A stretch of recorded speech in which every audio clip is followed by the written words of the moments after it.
Good morning and welcome today to the fourth in our series at the Rosewood Centre, Parenting a Child with Complex Needs. My name's Katrina Sweeney. I'm one of the psychologists at the Rosewood Centre. Just letting you know, this webinar series is presented as part of the Rosewood Centre's Adoption Counselling Program. This is a free psychology service available to any person or family member affected by adoption in the past or present and those considering adoption in the future. The program and this webinar series are made possible by the generous funding of the New South Wales Department of Community and Justice, enabling us to extend this presentation to anyone caring for children with complex needs. Now, I'd like to begin today by acknowledging what we call the Worimi peoples, on which the Rosewood Centre stands. In the spirit of reconciliation, we acknowledge the traditional custodians of country throughout Australia and their connections to land, sea and community. We pay our respects to their elders, past and present, and extend that respect to all Aboriginal and Torres Strait Islander peoples today. Now, you'll notice that when you signed on to the webinar today, your microphone was muted and the cameras were off. So please feel free to ask any questions or provide any comments in the chat box or the Q&A box that you'll see located normally at the bottom of your screen. A recording of the webinar will be sent to you by email and you'll be able to access that for at least the next 7 days. So today I'm very pleased to welcome two colleagues, Claire Wood and Rob Kilkelly. They're both registered psychologists here at the Rosewood Centre. They're going to be speaking to you today about some particular diagnoses or features that you may have heard about or that you've actually had diagnosed for a child who's in your care. It's features related to autism spectrum disorder and attention deficit disorder or attention deficit hyperactivity disorder. And what Rob and Claire are going to be speaking to you about today is the typical development you'll see. Things you may notice in regards to your child, how to support your child, and also how to seek help. Now, Claire started out as a teacher, then she retrained as a school counsellor and has been a registered psychologist mostly around the Central West and throughout New South Wales across private and public organisations. She has expertise in the assessment and treatment of children with child and adolescent trauma, intellectual disability, autism, ADHD and learning disorders. She's a member of the Autism Spectrum Australia and the Australian Society for Intellectual Disability. Rob is also a practicing psychologist here and a team leader for the Rosewood Centre. He's worked extensively with families and children who have complex, challenging histories across assessment and behavioural intervention. So it's a very happy day for me to be able to introduce to you two of my colleagues here at the Rosewood Centre, Rob and Claire.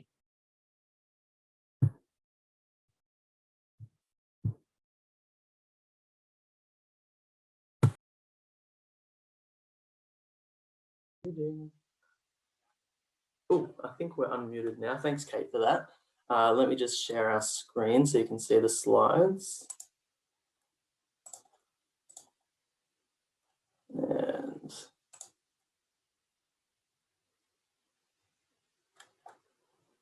when it's ready, it gives a minute. Oh, there we go.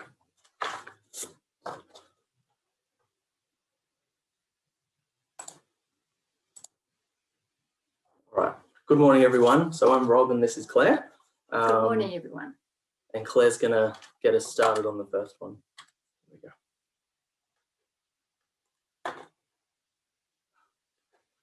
We thought we'd start with just a definition of neurodevelopmental disorders, which is a good benchmark in understanding. So the first point we've made is that neurodevelopmental disorders are a group of genetic or acquired biological conditions with the onset in the early developmental period. By that we mean that they typically manifest themselves in early development. That's an important consideration, and often before the child reaches school. Having said that, it's also important what's also relevant to note is that sometimes they're not picked up until the child reaches school, and that's because perhaps at home, in busy households, the conditions attributed to the person, or perhaps as a first-time parent, we don't have much of a benchmark in which to use in terms of child's development. The second point is they're characterised by development deficits that produce impairment of personal within the individual, social, their ability to socialise, academic in reference to their learning, or perhaps for adults, occupational functioning. A lot of the literature now talks about developmental differences rather than deficits, and I think that's in line with our understanding about neurodiversity. So the range of developmental deficits or differences varies from specific impairment to global impairment, and I've listed some of those impairments down later.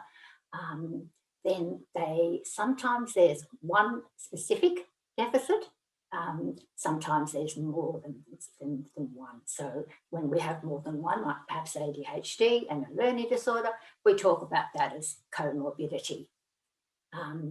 Then the autism spectrum disorder and the attention deficit hyperactivity disorder are the two that are part of neurodevelopmental disorders and obviously part of our focus today. The other disorders include intellectual delay, perhaps global developmental delay.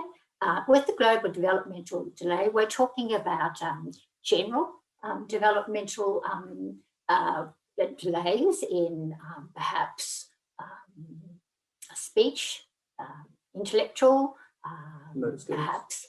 Motor skills? Yes, motor skills, yes. So it's across the board, if you like, not necessarily all, but certainly significant differences there. When we talk about communication disorders, we're referring to perhaps receptive language, it's how the child understands what's being said, expressive language, sometimes articulation disorders, impairments in vision, we're talking about cerebral palsy, and of course learning disorders. Sometimes those learning disorders we might refer specifically to a maths learning disorder, or we might have a focus on reading. Sometimes we have a focus on both. Thanks, Claire. Yeah. Just before we move on, I thought it might be helpful to add that trauma, which is quite significant, is not included under the neurodevelopmental disorders. But there is an understanding that some of the behaviours we may see in a young person or a person diagnosed with trauma may be similar, especially to ADHD. Mm-hmm. So, for example, I'll talk about sleep difficulties for ADHD. That's often, or that is regarded as a condition of autism. Yeah. Whereas, say, with trauma, it may be because the young person is fearful to go to sleep because, of nightmares or challenges or difficulties. Yeah. Okay. Good point. Your turn. Thank you. So I thought the next part we'll sort of talk about what we might term typical development. And these are the things that we generally look for in someone that is developing sort of at the expected rate that we would generally look to be seeing in these age periods. So the first part is sort of early to mid childhood, so around that 3 to 5 year mark. And what we're seeing here is that children are developing like their emotional skills. So they're exploring and learning to express their emotions. They know the difference between feeling happy, sad, afraid, and angry and stuff like that. You might also notice that they're playing cooperatively in small groups, generally. Their play is becoming, as they're getting older, sort of 4 to 5, they're becoming more imaginative and they're using make-believe play skills, and they're learning the difference between fantasy and reality. So with the make-believe, they're making a story or sequence and pretending to be something or be in a different reality, really. So where they're kind of going, I'm in a castle, it's a fantasy land, there's dragons, all that sort of stuff. You might also notice that they'll try different roles. They'll lead and they'll follow in their play as well. Language development is something that we look at through this time as well. So at 4 years, preschoolers know quite a few words, hundreds, and they can use 5 or 6 words or more sometimes in a sentence. And most of the time you'll be able to understand what they're saying. And by 5 years, they're starting to speak more clearly, and they will know, understand, and use even more words and starting to use more complex sentences as well. All right. So the next part is children at around 6 to 12 years, so older children. So play is still how they're learning and building social, emotional, and thinking skills. I've got something, just have a look at that. Can I just add that with that that first point with play, and that they're learning to build on that. Some of that is because it's model or they're seeing. Some of it almost just fits into their mode of thinking, you know, or their experience, and they can repeat that experience, and it means something. I'll bring that up because later when we talk about ASD, there is that difference. Good point. So they're also playing with other children, and they're trying to achieve a common goal. So for example, you might see that they're working together to build something like a sandcastle or a cubby house or something like that. They're becoming more social, and they're preferring to play with friends rather than on their own, generally speaking. And they are starting to have a much better control over their feelings, and they might have sort of fewer unexpected outbursts of anger and sadness, whereas in those younger years, that's going to happen more normally. In this age group, they're using more full and complex sentences, and they're having like adult-like conversations. You'll notice a to and fro quality to it. They're going to add to what you're saying and build on that. They're showing an interest, although they still might find it hard to describe complex ideas and events as well. And they'll start to understand jokes, riddles, sarcasm, stuff like that. And you'll also notice they can follow more complex directions and use language to explore their thoughts and feelings a bit more. So with the directions, that's things like 2-step directions, you know, close the book and put it on the bench or something like that. They'll be able to do those sorts of things. So the next part in the typical development, if it moves along, not sure why it's not.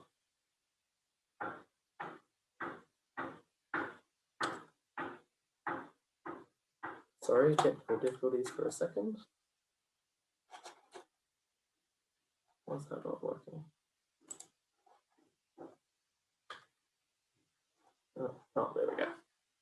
All right, so the next part is the teenage years, which can be tricky.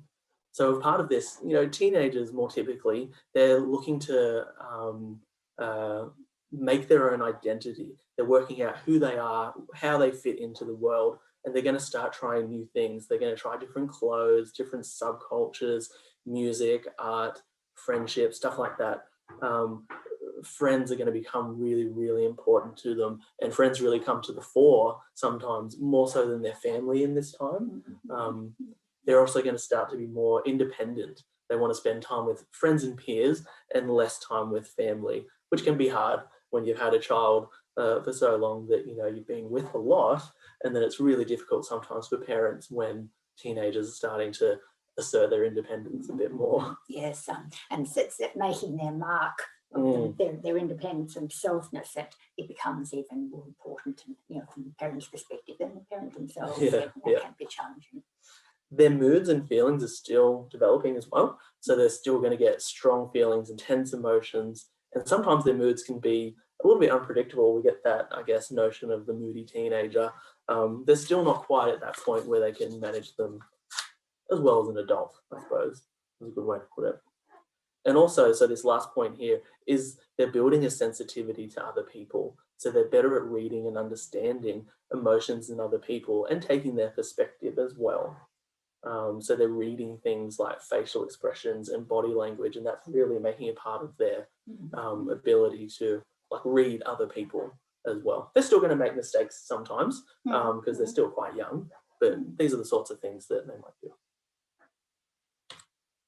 So we wanted to talk about the typical sort of development, how we might see, because then we're going to move into autism and the things that we look for as clinicians that are sort of not being I guess, seen in that developmental period, which might be signs of autism. So as part of how we work, we have the DSM. It's like a manual of how we might diagnose things, and autism is a part of that. And these 3 points are abbreviated from that. And so the things that we look for when we look for someone that is having difficulties with something that might be autism is, in that first one here. So persistent deficits in social communication and social interaction across multiple contexts. Okay. And it's manifested by lots of different things that we might be looking for, but we'll get into that a bit in a moment.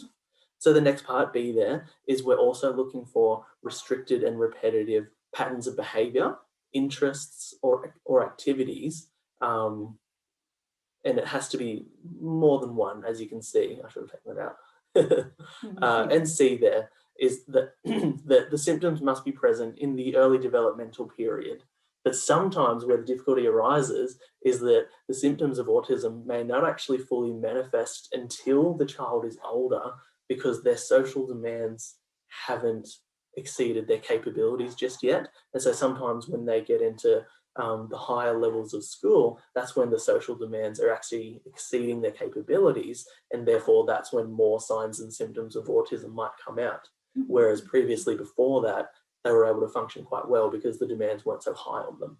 And sometimes it's about the individual intelligence too, because they're able to work it out themselves, you know, what's appropriate behaviour or what's not. Yeah. But, as Rob said, by the time we get to high school, which is quite unpredictable, I think, compared to primary school, then some of these signs will probably come absolutely manifested. Yep. And the last point there, where it says, or maybe masked or by learned strategies in later life, typically young girls are able to mask the social difficulties that we look for in those younger ages, and which can result in them not being picked up until later.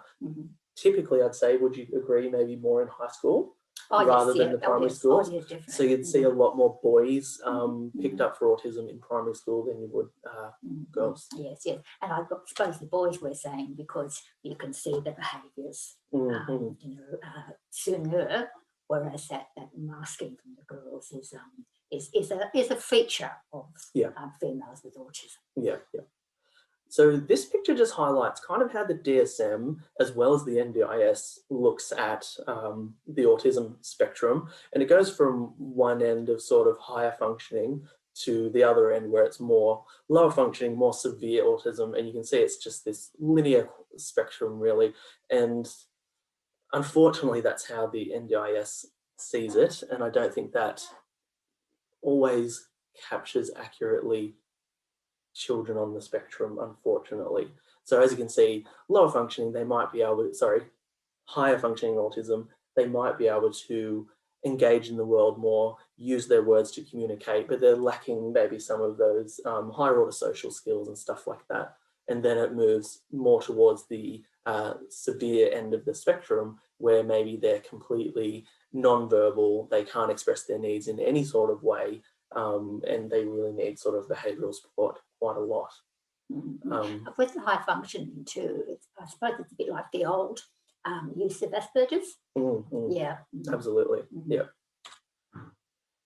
So this is kind of how I more like to look at the autism spectrum. So as you can see, there's all those points around the circle, and children can be high or low on one or all of them. It's really quite individualized per child, and it moves away from that spectrum look of it, I think. And I think this is a much better way to look at it. It looks more like a spider web, I think. Anyway, so now we're going to start talking about some of the earlier signs of autism, and some of them usually appear within the first 1 to 2 years of life. So that's when we're doing the assessment. We're going to talk about that a lot to see what was going on at that time. So you might be looking in terms of social interaction and communication. Children aren't consistently using eye contact. So for example, they might not always look at you in the eyes, and they might actually look past you quite a lot. You might notice that they rarely point to or hold up objects to show you things. So they might not point to a dog and look back at you to make sure you've seen it, because they're kind of like, I'm curious, what is this thing? Oh, did you see it, mum, sort of thing. You might notice that they're not really doing that. You might notice that they don't consistently respond to their name being called. And it's like, there's just no attention given to them, they're giving to you, sorry, when you're calling their name. They're not consistently using gestures on their own, because they're a form of communication. That's how we might indicate we want something, what it is we're wanting, using our hands, stuff like that. And they don't tend to do that on their own. And sometimes children with autism can do those things, but we'll find out later that they've really been prompted and that's been worked on by the parents, and that kind of doesn't count, would you say, because it's not spontaneous, they've not used it. I think that you alluded to that. That's also that when we see maybe a parent or an adult being used as a tool, you know, so in other words, if this young person wants something or has a particular need, they won't use words, or they may either gesture for the person and take their hand sometimes And place it on and it, lead them to where they want them to go, but they won't be looking necessarily at the person, they'll be looking at the object that they're after. And so there'll be no, well, not necessarily thank you, but there won't be a response after the object has been given. Absolutely. And the last one there is that sometimes they don't really understand simple one-step instructions either, unfortunately. So things like, you know, give me the block, show me the dog, stuff like that, and they're not really showing a response. So relationships and play. So children that are on the autism spectrum may really not show any interest in other children. They might not look towards them. You might notice they're not wanting to join in play or anything like that. They rarely start games like peekaboo, around the garden, was it ring a rosies, all those sorts of things, because those are social games and you do them with someone else. And typically people with autism aren't doing those social things, and they're not interested in other people so much. Yeah, so you can see sometimes they will learn it, but you have a very strong sense that it's not a reciprocal thing at all. They are just saying it because they're doing it because they know it's required. It's what they've been asked to do. And you'll notice that they might not engage in pretend play. So that use of imaginative skills, making up a story or sequence that's based in fantasy, you might notice that doesn't happen. Typically, I see a lot of kids that are on the spectrum, they spend a lot of time on their iPad and stuff like that, because that tends to be their preference, I think. They're not going to engage with toys very much at all. That's right. Or other interests, whatever it may be. But certainly not toys. So in terms of behaviour, this is where we're looking at the repetitive and restricted interests. So sometimes children with autism can have an intense interest in really specific or certain objects, and they can get stuck on them. So they love just cars and only cars, you know, only Lego people, stuff like that. Sometimes they can be quite unusual. Sometimes you've never really seen it, but anyway. And then we say they might interact with toys and objects in a limited way. And what that means is they're not sort of playing with their toy, they're not driving the car and stuff like that and going, oh, I'm driving to the beach or something like that and making a story. They're sort of holding the car and have the car, and they might sit and spin the wheels and open and close the doors, and it's not really using the toy in a toy-like way, I suppose. Sorry, you go. I was just thinking that's when we're talking about specific objects, we also pick it up a bit more for boys or males too, because sometimes the objects that they're interested in are different. So sometimes it's something like a car, and it's the use of the car that we're looking at, but other times it might be something like pieces of string. Something absolutely. like that, and there's no rationale for it apparently. Whereas again, it's sometimes more challenging to pick it up in high-functioning females, because the special interests that they are selecting are often quite accepted. Like we'll get to that actually. It's in a slide coming up. That's okay. All right then. Sorry to cut you off. That's okay. But so the next part is that people with autism as well, they might be easily upset by small changes in their routine, they can get really stuck on doing things the same way all the time and don't really tolerate changes in that, which can cause emotional and behavioral outbursts sometimes. In terms of like the repetitive movements, they might be repeating body movements or have unusual body movements. So they might arch their back, flap their hands, stiffen their arms, walking on the tips of their toes. Not necessarily diagnostic, I suppose, but something to look out for. And another really common feature is sensory sensitivities. We see it a lot. So it can be people being extremely sensitive to sensory input. So it can be touch, sounds, tastes, all those sorts of things, where they're really aversive to them. So like particular loud noises, they're going to be like, oh no, I can't. It's really painful for them in a way. But then on the other hand, there's also sensory seeking, where they seek out certain sensations because I guess in a way they might be calming for them. Would you say? Right. So autism in females. I think I've missed my slide. Yep, there it is. So there's a lot of literature on this in that sometimes females aren't picked up as much as males. I don't know what that means. And some of the things that we might notice, particularly in females, is they can have, their special interests can be more in line with things like animals, music, art, and literature. They can actually have a strong imagination and they can escape the world into worlds of nature or fiction. They might actually really like to arrange and organize objects. They can sometimes not want to play cooperatively with female peers. For example, they might actually want to dictate the rules of play or prefer to play alone to maintain that sense of control. And sometimes there's a tendency to mimic others in social situations in order to blend in, which can be that masking, and why sometimes it's hard to pick it up that they have autism at all. Females tend to be able to hold their emotions in check at school better than the boys. And so what can happen is that they melt down or have explosive behaviors when they get home. And we generally attribute it to that being their safe place and when they feel like they can do that. And sometimes, you know, they can have strong sensory sensitivities to sounds and touch. So clothing tags, socks, and deodorants sometimes. Tony Abbott calls their home in a castle. Yeah.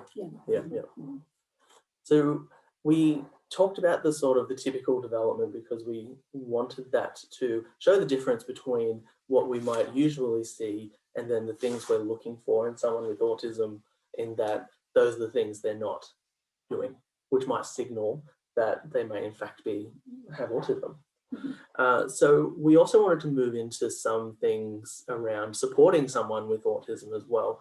And a really great thing that I like to try to do a lot with the people that I see is to really focus on their strengths. Sometimes we can get really bogged down with talking about the things they can't do or the things that are too difficult for them or something like that. But if we try and look for their strengths, we can build on those. So this is a list from the Autism Speaks websites of things that they've identified as strengths of people with autism. So, you know, it can be something like they have a strong attention to detail. They might be very knowledgeable or skilled in that particular area. They have that strong interest in one thing, and it can become encyclopedic, and so they're almost an authority on that, and that's a really great skill. Sometimes they can tend to be more logical, which can be more helpful in decision making where emotions may interfere. That might not be a factor for them, so they can keep the emotion out of the equation and be logical more.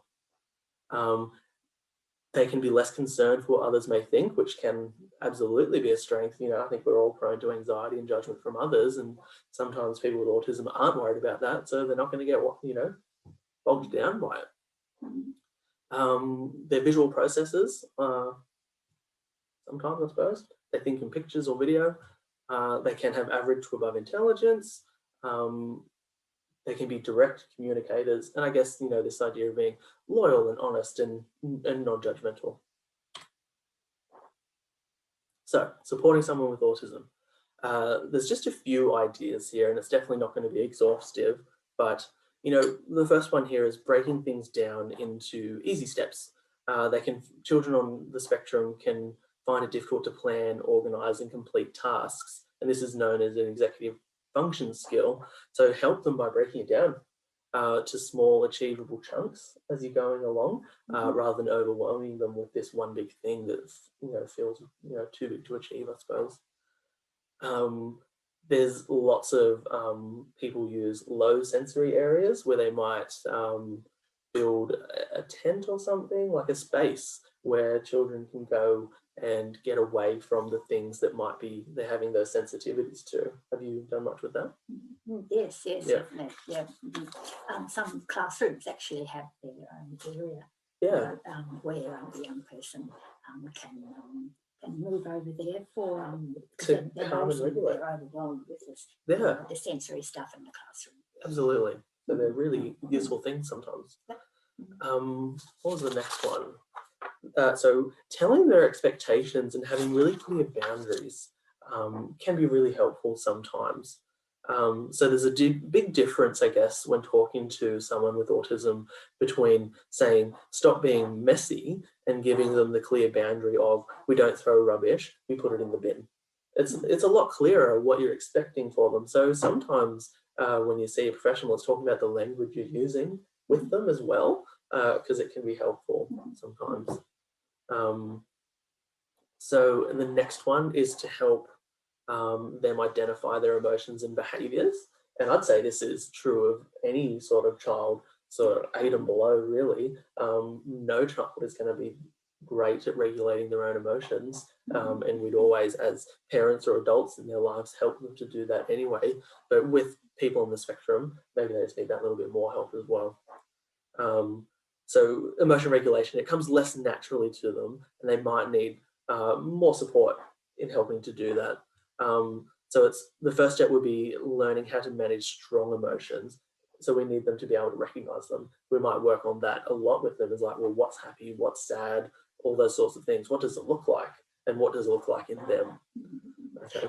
Sometimes, depending on where the young person is, we might even help them either use words or otherwise use some grading scale of the level of the emotion, because when there's very limited emotional regulation, it goes from A to Z. Yeah. So it's that sort of stuff as well. Awareness. So we're building their identification skills. That's right. What do these emotions look like? What do they look like in me? And then we're helping them go, well, what are these things that we know to regulate these emotions? And we help them choose a strategy that might be helpful, maybe when they're worried, when they're angry, when they're sad or something. Yeah, absolutely. Because we know that, and it might be a bit of a generalization, but I guess a lot of people with autism use visual information more readily, I suppose. So parents and teachers use that a lot at home and in the classroom, using visuals to help them understand what's expected of them and how to do things. So a great example is a morning routine visual, and they know each step of what they have to do. It might be brush teeth, get dressed for school, stuff like that. Have breakfast, have breakfast, all those sorts of things, and they can tick it off. And there's a whole host of things you can do with that. They're really wonderful, actually. The nice thing about that too is if we understand about autism and change, we can use those things to forewarn as well. So we might change it around today because of.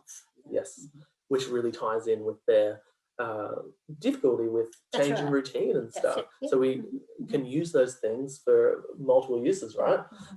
So we can prepare them for those changes as well. That's a great point. Absolutely. A really important point, I think, as well, and I talk a lot to parents about this, is giving any new intervention time to work. Sometimes it can seem like something's not working, but oftentimes I notice that it's quite a short period of time, and it's kind of like working on those expectations with parents a little bit, that maybe in the short term it's not working, but it does take longer than maybe is expected, and trying to help them stick with it and give it a real chance. And sometimes they are completely right in that it isn't working, and even when we stick it out for that longer, it's still maybe not the thing, but I think it's really important to give it that longer chance just to make sure, I think. Yeah. And giving it longer term, you also be able to tweak it for that particular person bit as well. Yeah. And we're making changes for them. So they're gonna escalate if it's something maybe they're not particularly wanting to do. So we typically see when we put in any sort of behavioural change, they're going to get worse in terms of outbursts and anger, and maybe even hitting and kicking and stuff, because they're trying to tell you, I do not want to do this. This is changing the status quo. Yeah.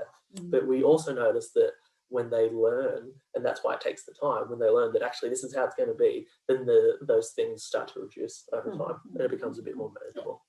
So how we learn new skills generally, isn't it? Yeah, absolutely. And the next point there is really trying to communicate between teachers and parents. Well, that's really important. There's quite a difference in functioning sometimes between school and home, and sometimes teachers do things that can be used for home and vice versa. Parents obviously know their children very, very well, so if a teacher is having difficulties in the classroom, the parents can be able to tell them, you know, oh, this really works for them, this is how you can accommodate for that, stuff like that. So getting that communication going is really trying to set up your child to have, I guess, the best time they can at school, if that's a problem for them. Sometimes it's not. Yeah. And the last one I really love, because play is so important for children, and it's a really great opportunity to form, you know, a bond and spend special time with them. So really spending time just playing with them, and you can bring in the pretend games and help them do it, and you can be the one to sort of, I guess, direct it in a way. And it's just giving that opportunity to build that attachment as well, which is really great. We're not really directing, are we, in some ways, but we're also opening up possibilities for them. Yeah, absolutely. You know, what we do, so that's the way we do it as well. And it can be a really great learning experience for parents as well. They can really learn about their strengths and weaknesses. They're seeing you as the role model, and it's boosting their interests sometimes in you. And it's a great time for you to praise and encourage them for really expected and positive behaviors. Like, I love the way you're sharing with me. I love the way you're staying calm. I love how you play together with me. All that sort of stuff is just really wonderful. And it's just Thank you for sharing this with me. Yeah, absolutely. You know, sharing is something that people with autism tend to have more difficulty with.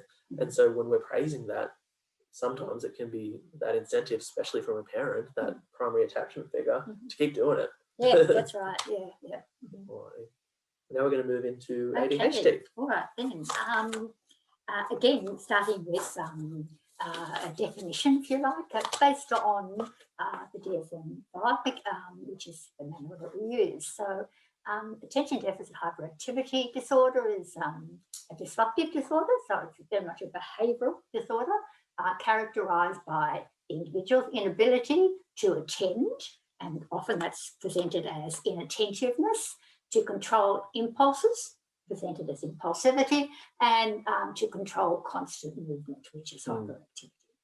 Okay, it can be described, certainly in report writing and sometimes in the literature, as a mixture of attentive and hyperactivity traits, which is ADHD-C, or it can be primarily in inattentive traits, which is ADHD-1 or I. The other, I suppose, in work in the literature at the moment, suggesting that perhaps ODD may be evident through more intense impulsivity, and that's why there's that big difference there through the ODD. It's also, again, a bit like our autism, we need to have evidence across several settings, so home, work, and school, but keeping in mind what we said before, especially I think with ADHD, we may well find a different presentation at school, because school is more, just by virtue of school, more, I don't like the word rigid, but more tight in expectations. Structured, yeah. And structured, very structured. Way of putting it. Yeah. Okay, so there will be a difference where home, again, the young person's castle can be a little bit more relaxed. That's right. Oh, there, okay. This is a picture, or diagram, which sort of differentiates between, so I'd really like you just to have a look at it, and of course you can look at it later too. It says what people think ADHD is and what ADHD actually is. With the top section, sometimes unfortunately it can come that some people think that ADHD is being lazy. Sometimes I've heard don't try. Yeah. Those sorts of things. Any other words that you picked up with that? No. Okay. Yeah. So that's not put up there. I think that is a consideration too. But I think an important point of this picture as well is the first one really highlights how it kind of oversimplifies it a bit, and where the bottom one really shows that so much more going on. Interesting. Yep. Okay. So next one. Yep. Okay, now I've included this in terms of, I put it under the heading of vocabulary. Sometimes again, which we encourage our parents to do, to get professional support and professional assessment. And sometimes some of these terms are used. So I thought it would be helpful just to have them there with an understanding of what they mean. So ADHD is often called not the same, because there is executive functioning diagnosis as well, but it is associated with executive functioning.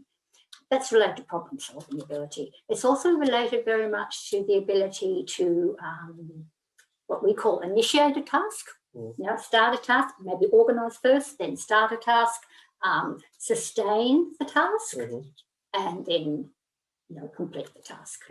Yeah, okay. The second one is vigilance, and by that we mean their ability, again, to sustain attention. The alertness is retaining alertness to respond to new situations. Working memory comes up, and it comes up in the other assessments as well. It's the ability to keep information in mind while briefly doing something else. Often I'll say it's the ability to keep it in mind in the short-term memory so that we can solve a problem. Without overloading our working memory. Planning, so again, that's the notion of organising a sequence of activities to complete a task. It can be very challenging for someone with ADHD. And response inhibition, which is about, using the appropriate or suppressing, behaviours when they're inappropriate. So it's that, that stuff about I see something, I just respond. Do it, even if it's appropriate. And then cognitive flexibility, changing your approach when the situation demands it. Very much related to the notion of problem solving. Okay. So I put two caveats here in the sense that I find this comment very, very helpful for me when I work with ADHD, and it comes from one of our colleagues, Rosewood Centre, and it's about, in the work that she has done with ADHD, it's about this concept of living in the moment. I think that kind of helps with, if you think about living in the moment, then, and we're asking often, certainly in our schools, whether it be in task or whatever, we're asking you to, write an essay, you've got to tell them what you're doing, you've got to think about where you're going to go, it's future, you've got to go back and check here. Okay, so that living in the moment, and it's always going to be there. The tendency for that is always going to be there. And then also, again, like you were saying, I think it's really important that we also note strengths. We often focus on the difficulties, especially when this young person is challenged with being in the classroom. We'll talk about that a bit later. Okay, so we'll talk about strengths as well. Okay, what does it look like? It's kind of not surprising in the way that this is not often picked up as an infant. It's often attributed to the personality, not necessarily in a negative way, but as a caring parent, we deal with this stuff. We deal with this child. Okay, so there could be a fussy infant, very difficult to settle. So in the sense that their mind's on the go, that sort of feeling. Often a poor sleeper, often restless, and often requires constant supervision. So probably as an infant that's a little bit easier, but certainly if we get into toddler. Which clouds the picture though, doesn't it? Because all those things could be seen in typical child that does have restlessness and poor sleep, like many kids go through. For sure. Yeah. Okay. Now in children, we probably can see this it's a bit more apparent, especially through behaviour. So for these examples, what I've done is I've put in the brackets, there's either an explanation or I've put another word, you know, in terms of, we were just talking before about strengths, how we can look at it in a different sort of way.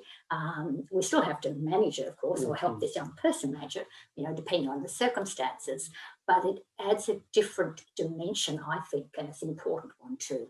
Okay. So an inability to sit still, always on the go, a bit like a motor. Yeah. Okay. And maybe this young person is very active. So maybe it might be helpful for us to make sure they have the opportunity to be active sometimes. Impulsivity, again, we've mentioned a few times, socially inappropriate actions. If we start to understand it comes from the first thought, that's in my head. You know, I was talking about the inability to see consequences, you know, the future, that stuff, you know. So it is. So we try to teach them and help them understand that. Some people, you know, I mentioned about lazy before, sometimes it almost seems that they're being selfish, you know, because they're not acting as, you know, as they want them to act, you know. But again, maybe it's that they're a go-getter. Maybe it's that they're curious about something, and the curiosity supersedes, you know, what else is happening. And they might even often get out of their seat, and that can be very challenging in the classroom, but that's also maybe keen or eager. And often they'll blurt out an answer. It's a challenging one because often they're providing maybe the correct answer. Sometimes they're providing the best idea. But if we quell it, then you know, we're not going to get it. So we've got to work out a way to do that. Maybe argumentative, especially to authority figures. Authority figure represents somebody that doesn't like them often. They have, again, a bit like your autism, a very strong sense of justice. And of course, I've mentioned a bit more about, you know, this talking, blurting out sometimes, but they talk a lot. And the opposite is they're very social. You know, they know how to socialise. Well, you know, it's quite different in that way to your ASD autism. Makes you think of the chatterbox in the classroom sometimes. Oh, very much so, because if you're chattering, you're doing. You know, so it's not so hard as if, you know, being asked to sit still. Okay, adolescents. They may miss out on the details, and they can easily become distracted. So if they're distracted, the consequent behaviour can be, for some, I've seen this often with males, they're kind of like the class clown, you know, deviates from what they haven't picked up. So they'll make you know, well, you know, they might want us to think of the front answer. Depends on where we're coming from. They may hide what they don't know. And then, of course, what's really worrying, they may worry as well. They can become bored easily, you know. So some of them will complain, you know. Some of them will really struggle on task. And it's this notion that 10 minutes feels like an eternity. School reports, you often see, needs to concentrate more. But they do try to attend, you know, makes mistakes, perhaps they can't recall, or they don't have the sustainability to check what's asked for, you know, certainly in traditional ways of correcting, etc. I've mentioned about being referred to as lazy. They may have difficulty, but they often do have difficulty following instructions if they're daydreaming. Or another way of looking at it is sometimes planning, you know, what's happening after school is very appealing. In fact, sometimes we use that as a strategy. So, they're using that to get through this class, basically, or this incident. They're challenged with processing information. So, yeah, they seem not to listen. But sometimes I like to look at that as a deep thinker. You know, well, they need to think about it. So if we give them the time, again, it might be not just because of that spontaneity in the best answer. It might be because they've had some time. Maybe it's some other tools to help them with this, to tell us what you know, what they have really processed. Right. Okay. So seeking help. First of all, of course, it's seeking diagnosis because we usually go to a paediatrician, maybe a psychiatrist if the person's a bit older, to assist, and that helps us understand. It helps us give a bit more of a benchmark, and it helps the young person too. We might explore medication options, certainly for adult ADHD, medication is often the third option. It depends really on the circumstances of the young person, but sometimes it can be a viable tool. Okay, you might talk with a psychologist. You might explore different therapies with that psychologist. I think a very helpful one would be family therapy, because sometimes these behaviours can have such a huge impact on the whole family. Sometimes cognitive behavioural therapy for the individual person. They might talk to, in fact they might, I think it's like you were saying with autism, probably imperative that they talk to the school and teachers, and maybe share ideas and thoughts and things to help. They might talk to a behavioural therapist, because some of those other tools like charts, teaching young people to use technologies, helping them develop a routine and then sticking to it. I like the concept of an ADHD coach, which in effect is a mentor, but really valuing that, because that's a little bit like I value you too. So maybe it could be maybe identified person at school, maybe identified person from home, where maybe, I don't know, once a week or something like that, there can be the opportunity to not only review what's happening in a practical sense, but to have a look at, what are all the good things that happened as well. Okay, and then there's that, which is emerging now too, neurofeedback, which is an intense series of, I suppose, programs. Kind of like brain training. Yes, okay. To help to train the brain to be able to concentrate when required. Yes. So it's training that difference between being able to attend and then being able to relax the brain as well. And it's not an intentional thing either. It's the person doing the neurofeedback, like the client, is sort of like there and engaging, but not having to do too much in a way. And it's often preferred because it's not a medication. Sometimes parents are really hesitant to use medication, which is totally their choice. And neurofeedback is really emerging as an alternative. Yes. Yes. On a helpful note, we had a chat before about, for example, Richard Branson. We were talking about famous people who, famous well-known people who have a diagnosis of ADHD, and he was talking about that strength approach again, how he learned to identify his strength, and those strengths helped him fulfill the task that he had. He also learned to, which I think is related to problem solving, to reframe maybe something that he perceived or was, perhaps for that matter, I'm a poor organiser. Reframe that to sometimes organising is very challenging for me. Maybe I can work through this or something. So unfortunately, sometimes people that are neurodiverse in some way, we're trying to put them maybe into a bit of a box. School's a very structured environment for a very specific type of learning and type of behaviour, and someone that's different and doesn't fit the box. Fit that box so well. It's really difficult. So I guess trying to help in that environment really does depend on that relationship and communication with the teacher to help bring in, so we can identify those strengths and help them go, but I am good at this, and maybe there's something else I could do at school that isn't having to be in this box all the time. On that line, there's that stuff about recognising that for young persons or a person with ADHD, it's very helpful that they can have a period to say if it's an hour lesson or something, they may be able to go outside for 5 minutes to go and get a drink of water. Very simple.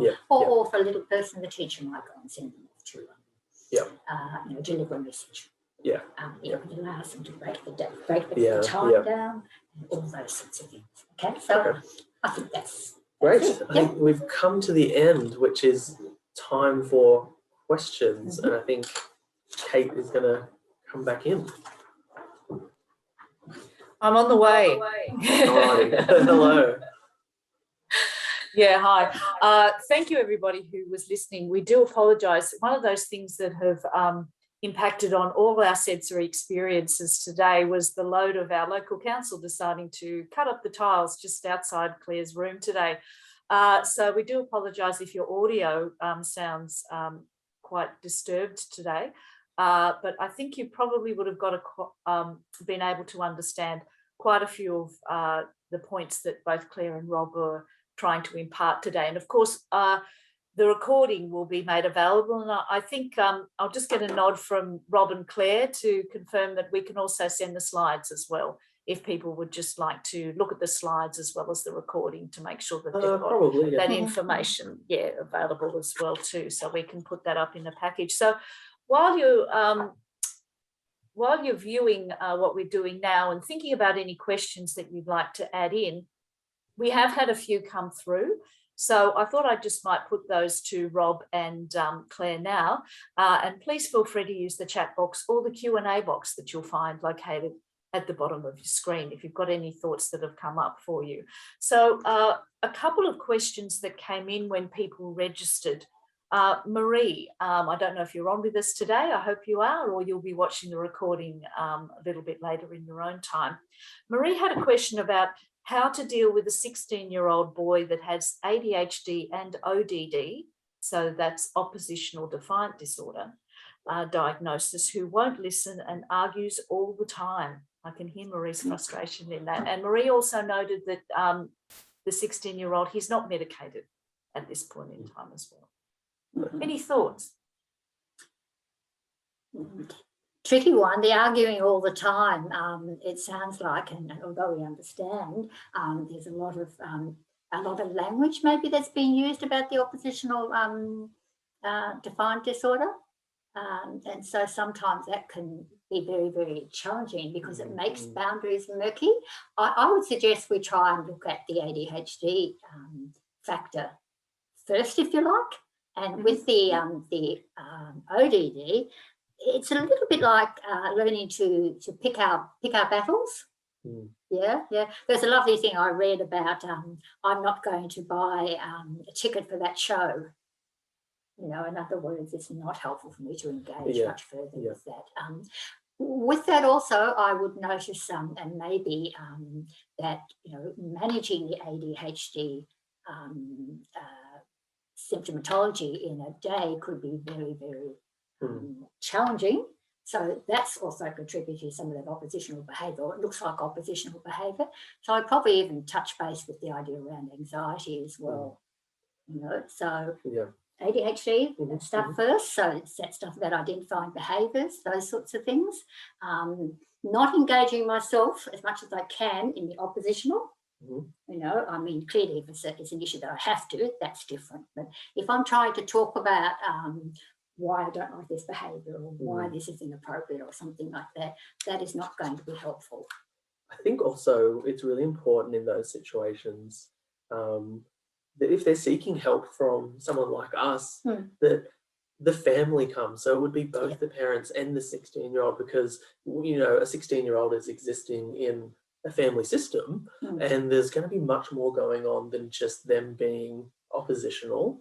So I think exploring with everyone, excuse me, you know, what expectations are, how it's been managed in the past, what happens, and then I guess also trying to have a way moving forward that we can all mutually agree upon, and working in that way is helpful. Because sometimes we do get people, young people come in where it's kind of like, here they are, please fix them in a way. And I don't like that approach at all, because, you know, any young person really exists in a family of some description, and, you know, those are relationships and things to negotiate, and it's much more than just you must meet my expectations or something like that. So I really like to work as much as I can with all the people involved. Yes, I strongly agree with that too. When you do the family work too, it's that stuff around, you know, agreeing about what each individual person in the family can manage. You know, it sounds reasonable, sounds okay, that sort of stuff.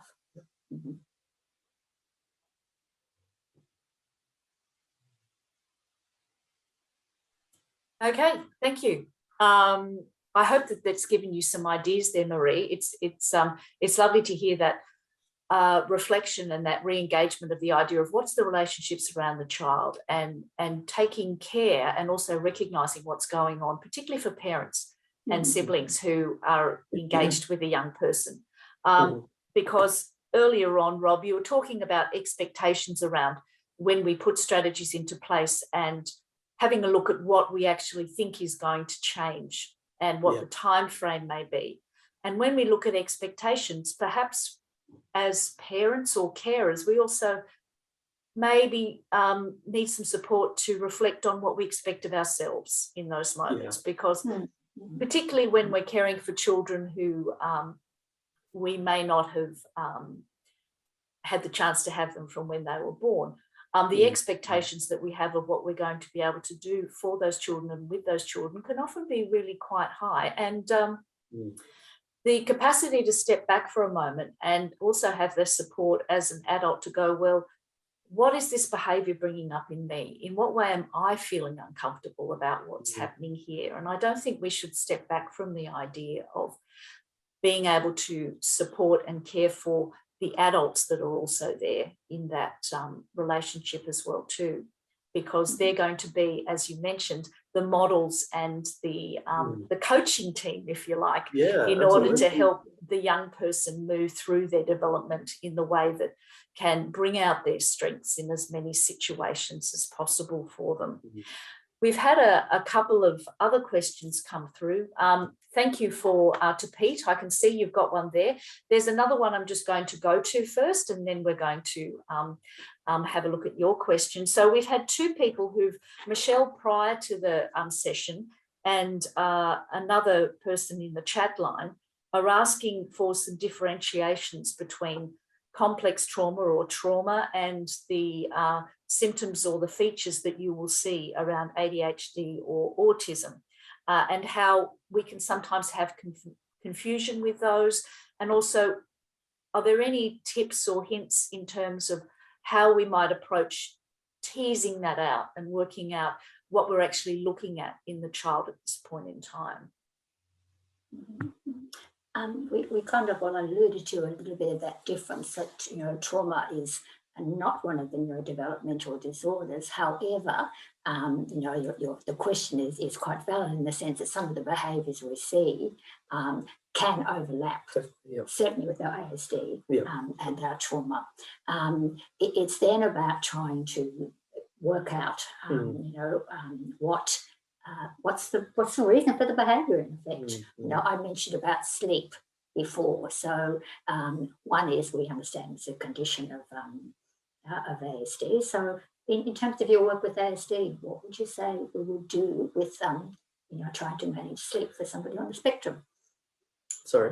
Somebody on the spectrum, would it be skills to help them manage that sort of stuff? Sorry, I just was in a different train of thought. I apologise. In terms of differentiating sort of autism and trauma, there is a lot of overlap. I totally agree. And I think the really important thing is your clinical history is so helpful and so important in that. I've seen people that I've been assessing for autism, and I then have come to the conclusion, no, it's trauma or reactive attachment or something like that. And what becomes clear in those cases, and this is probably not all the time, but in the experience that I've had, is that their social skills can be really great in some areas. And you get this idea that it's like, oh, they seem to have lots of difficulty with autism type behaviours at home, but at school, they function really well. They can be social, they are sharing, they have friendships, all that sort of stuff. So that's where your clinical history and talking about, I guess if it's someone that's in the care of someone else, like in adoptions or something like that, talking about their past, what were the circumstances in which they came into care, what happened in that early developmental period and stuff like that is really important to help differentiate the differences.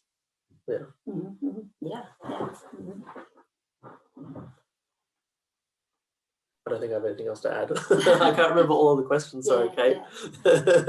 That's okay.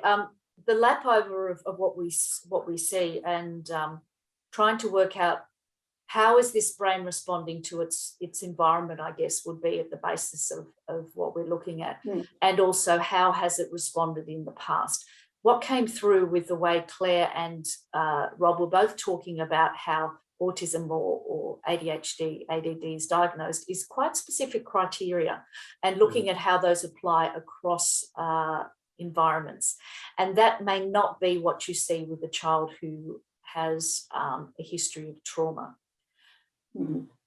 You're so right, Kate. Yeah, we also need to understand also that with a brain that is developing and responding, even in utero before birth, there may be structural changes, there may be different kinds of linkages, there may be different kinds of wiring, which to begin with look like ADHD or they look like autism. So I know that I'm not giving a really clear answer, because the children can present in so many different ways.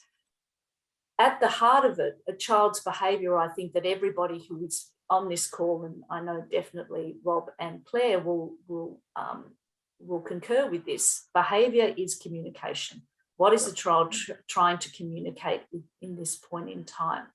And we may be looking at, I'll take your advice on this, Rob and Claire, but we may be looking at various strategies and options just to see if we can make a child's experience of their environment at that particular point in time easier, or if we can help draw out a child's strengths or capacities by using a certain set of interventions. And this may involve using other practitioners and other specialists, speech therapists, OTs very strongly, in terms of helping a child live within their body in a comfortable way and learn how to use their body in a comfortable way. So unfortunately, Michelle and the other person who put your question into the Zoom chat, there isn't a really simple answer, but the history of the children and the family and the relationships will always be a key that any practitioner or assessor is going to want to look at in order to get the most accurate picture of what this behaviour or these adaptations are communicating. And the difficulty can be sometimes that the picture is very complicated and diagnosis with mental health things isn't exact. And so sometimes it might be that, the best fitting thing at the moment is autism, but later on, as more information comes around and developmental things keep happening and stuff like that, you might actually be going, a year or two down the track, actually this does look more like a trauma thing.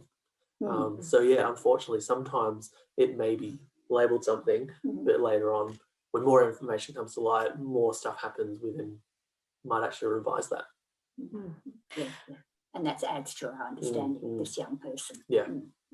Because they're developing and changing all the time.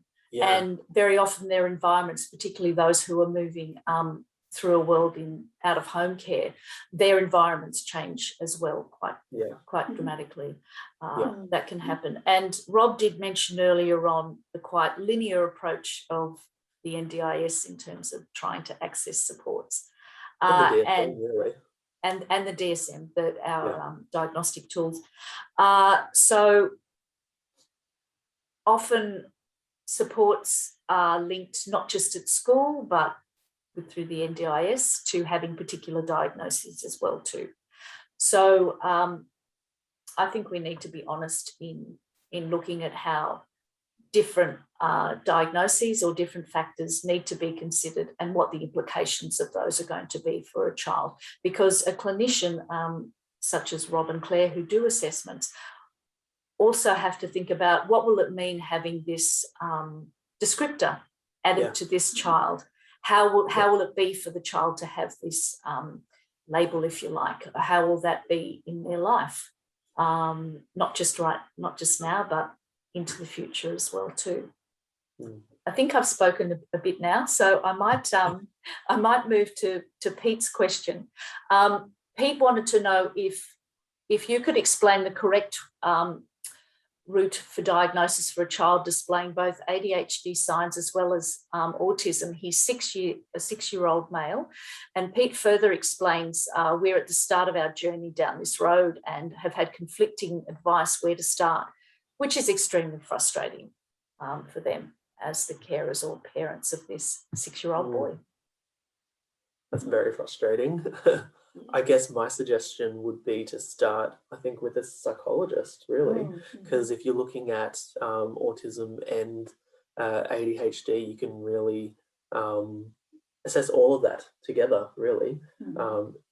It will be quite a large assessment, but you'll be able to, you're going to build a relationship with that therapist in a way. You're going to be talking a lot around the behaviours and the things you're seeing and how you're managing it and all that sort of stuff. And it's kind of a process of elimination. Also, though, there is the possibility that they're comorbid, which means they're occurring together, and that your young person might indeed have both ASD and ADHD.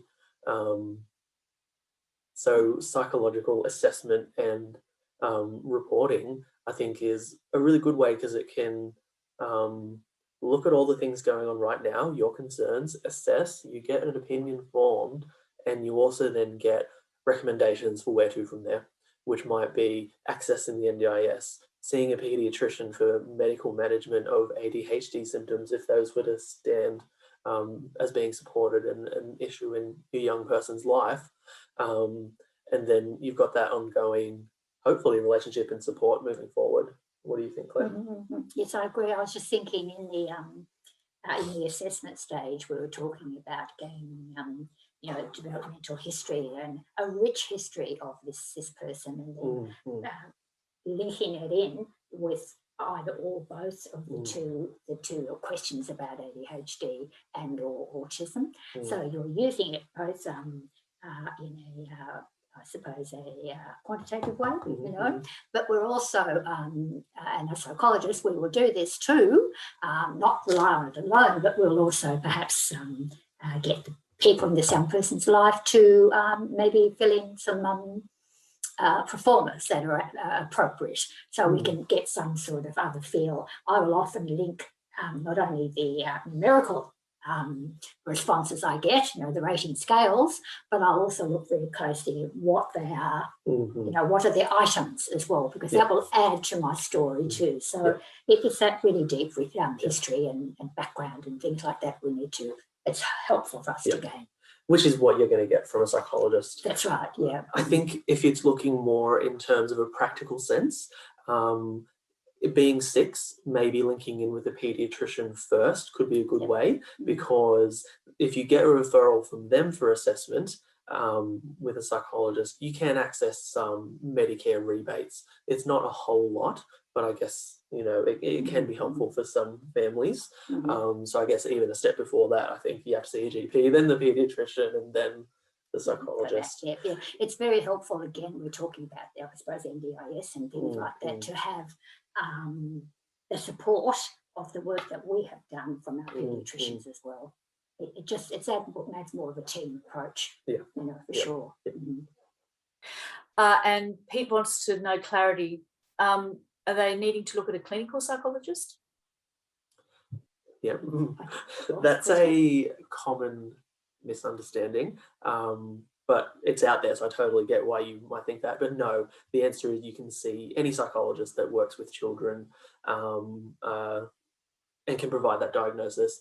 The complicating factor is, in NDIS world, they will say has to be a clinical psychologist, but in typical government fashion, it's not particularly well I guess, governed, in that many psychologists are still successfully making those assessments and not having issues, whereas some might do. So my recommendation, because Claire and I are both registered general psychologists, you might say, we still do these assessments, but I think I always encourage linking in with a paediatrician, because they can then, based on our reporting and assessing, confirm the diagnosis, and you should have no problems with the NDIS. I think the important. Oh, sorry. No, go, Claire. I was just going to say, psychologists too, who sort of carry out these assessments, we also work hard, I think, at understanding how the assessments work. So other training as well, and there are a number of psychologists who do that too. Yeah. I think for anybody who's tuning in, don't be afraid to ask the people that you are looking to do an assessment for their experience. Be quite Yeah. upfront about asking what their qualifications are, how often, how much they've done this, and what their understanding is, and even ask for what their training is in regards to this. And that goes not just for any kind of psychology work you're doing, all allied health professionals, particularly if you're going to be connecting up with occupational therapists or speech therapists, make sure that you're able to feel confident to ask them, can you actually provide what we need for my child? Particularly with an occupational therapist, are you trained in sensory processing, particularly for children who have autism and those kinds of challenges? Please make sure that you ask who you're going to approach to do these for you. So Pete says, yes, he's got a 12 to 15 month wait for a paediatrician, but a 3-month wait for an out-of-pocket ADHD assessment and a cognitive assessment as well too. So it sounds like there's quite a bit of choices to have to be made on that one. If you do go that way, Pete, and you do the psychological assessment first, oftentimes paediatricians, they're going to see the child and refer them back to a psychologist anyway for the assessment. So I guess if you want to do the assessment and you can, the money is sort of no problem, and then you can see the paediatrician later just to get that confirmation if needed. Sometimes the NDIS wants that, sometimes not. It's just not always very consistent, unfortunately. Yeah, and there's a good point in the chat from another of our colleagues in Taree, that's Cheryl Brown, who also does autism assessments. Okay. And hi, Cheryl. And she's saying, Pete, linking in with the NDIS early intervention is really worthwhile. Particularly so as your because child, he's under 7, and I'm assuming if you're thinking that he might have ASD, there's some problems that you might have noticed, or difficulties maybe is a better word. So you can actually access the early intervention services through NDIS where you don't need a formalised diagnosis, and that can actually start getting you supports now and potentially funding through the NDIS for the assessment for autism. That's right. Yeah. So that might be a good way to go as well. Northcott, I think, is the service provider for early childhood services. So if you contact them, they'll be able to point you in the right direction if that's what you wanted to sort of access. They do in Taree. Another advantage of that approach is if the intervention involved, they will also access the other professionals. Yeah. If I see one of our roles is bringing all those things together, bringing all the professionals together in our reporting. Yeah. Okay, thanks very much. We've had someone called Jenny raise her hand. Jenny, are you there? If you wanted to type a question in at all, or and Pete said thank you. His head's spinning. Yes, I can definitely understand that, Pete. They've been told by Northcott that he's not eligible as he's turned 6. Gosh.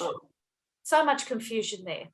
Perhaps Pete, depending on where you are, if you could send us an email at hello@rosewoodcentre.com.au, then maybe we can have a bit of a chat to you offline to see if we've been able to assist. I'm not quite sure where you're located, but we'll try to do a little bit of investigating for you. Yeah. All right.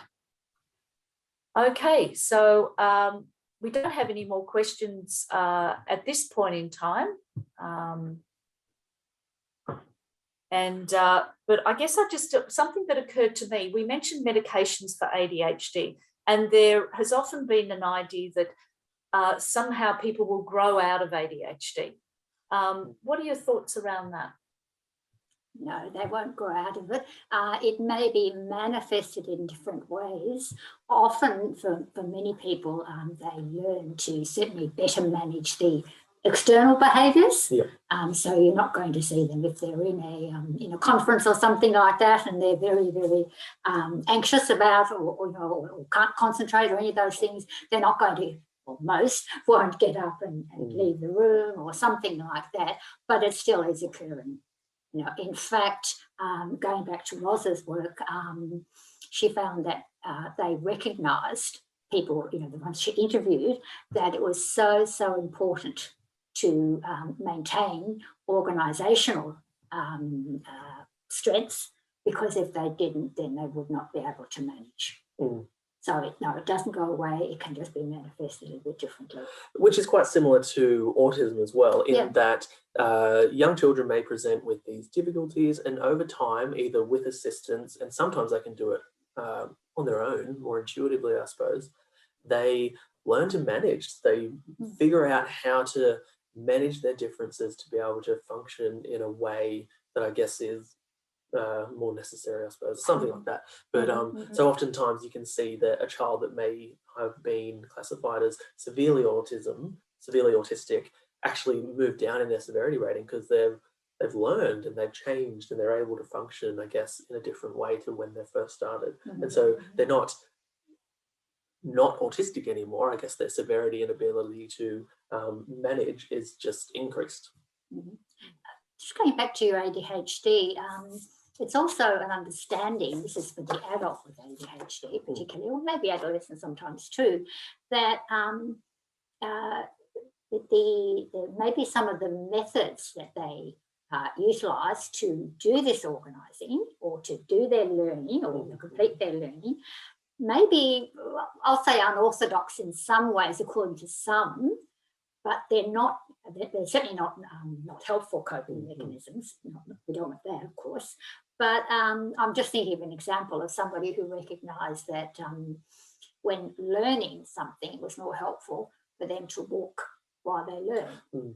Now, and she always thought that that was something very problematic about her learning. I should be sitting down, or I should be like everybody else, taking it all in silence. But she would walk and talk while she was learning. That's a very helpful organisational skill. She's tapped into the way she learns. That's right. That's right. Yeah, exactly. Yeah. And that's a wonderful solution to have that meets her needs and helps her to advance and increase her strengths and her ability to engage with others as well too.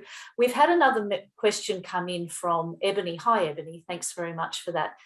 Ebony's question, it looks like she's got 3 boys, and she wants some assistance with navigating the idea of picking her battles with her 12-year-old who's got an ADHD, ODD diagnosis. She doesn't want her other 2 boys to think that she's allowing him to get away with it, or that the behaviour is acceptable if he is swearing or yelling or heightened. What do you think? I think it's okay because although the 3 of them are in the same family, that we can apply different sorts of methods, if you like, or different tools to help this young person. So in other words, perhaps if one method is to say a visual timetable, that can be available to the other children if they wish, but if that's okay, that he might use it and the others may not. That's in line with what you would suggest? Yep. I think the difficulty also comes in with lots of kids is a sense of justice, of course, and wanting, I guess, equality across the whole. And I guess it's talking about and acknowledging that, expectations and things that are allowable for a 12-year-old are going to be different for, I'm guessing, the other ages, but, a 6 or a 4-year-old and stuff like that. Of course, it's going to be different. And I guess there's also this idea of really hard, firm boundaries of things that are just never okay. And that might be something like swearing.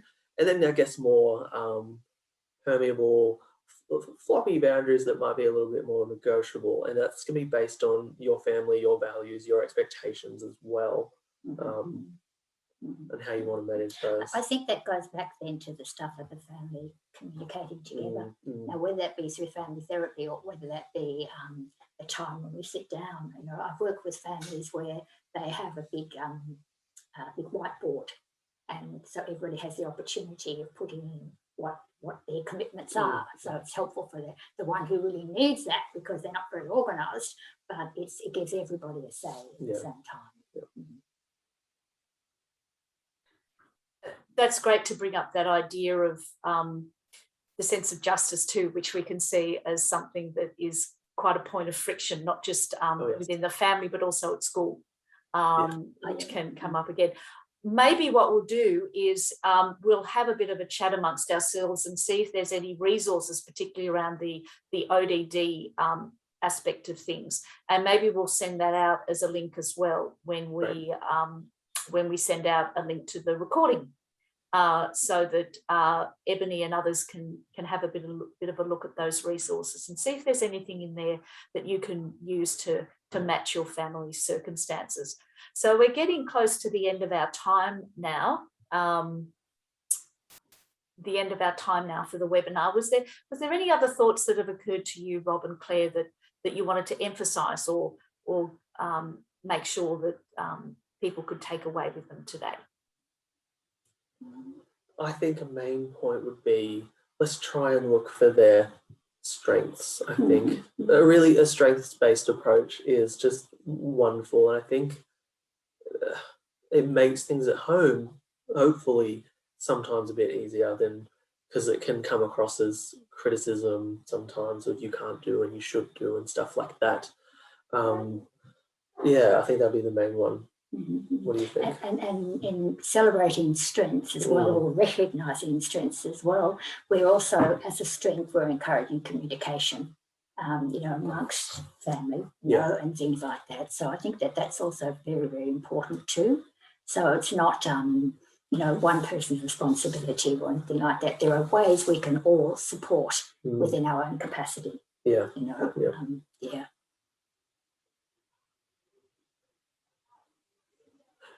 You're muted, Kate. Yes. My face is moving, but you're not Yes. hearing what's coming out of my mouth voice. because I was muted. We've had a couple of late questions come in. Sure. One of them from an anonymous attendee in the Q&A. Do we work with families residing in other states or territories? Well, that's something that we're kind of exploring at the moment in terms of telehealth.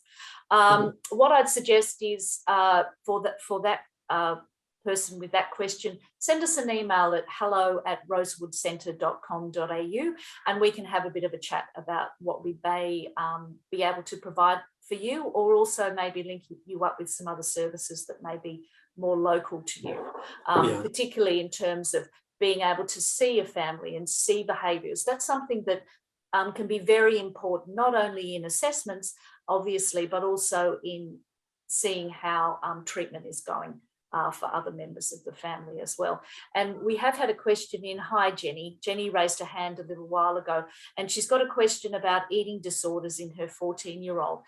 So what I'm thinking about that one is that might be one to send us an email about as well too, because if that's a factor that's part of an existing diagnosis, it can also be something that is not uncommon when a child has or a person has an overriding diagnosis or potential for an autism diagnosis. I think Rob and Claire might agree with that. That can be a feature in some ways. So shoot us an email about that one, Jenny.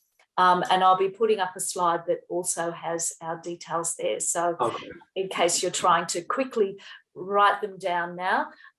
So thank you, everybody. Thank you, Claire. Thank you, Rob, for joining us today.